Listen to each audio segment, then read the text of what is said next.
لو بتفكر تروح رحلة قريبة من القاهرة وتغير جو على البحر. خلينا نتكلم عن فندق ستيلا دي ماري في العين السخنة. الفندق موجود في الكيلو 46 طريق السويس العين السخنة. الميزة الكبيرة هنا إن الفندق قريب من القاهرة، يعني حوالي ساعة ونص أو ساعتين بالعربية. والحلو كمان إن الفندق مباشر على البحر. وبالنسبة للغرف فمساحتها كبيرة وفي بلكونة في أغلب الغرف. تعالوا بقى نروح لأهم مكان وهو البوفيه.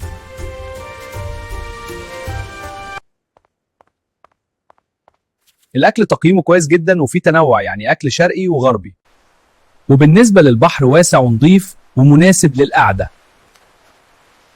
يعني من الآخر كده الفندق تقييمه 8 من 10، لكن في بعض العيوب، وهي إن في بعض الغرف قديمة محتاجة تجديد، والأكل مش دايما حلو، وكمان مفيش خدمات كتير حوالين الفندق.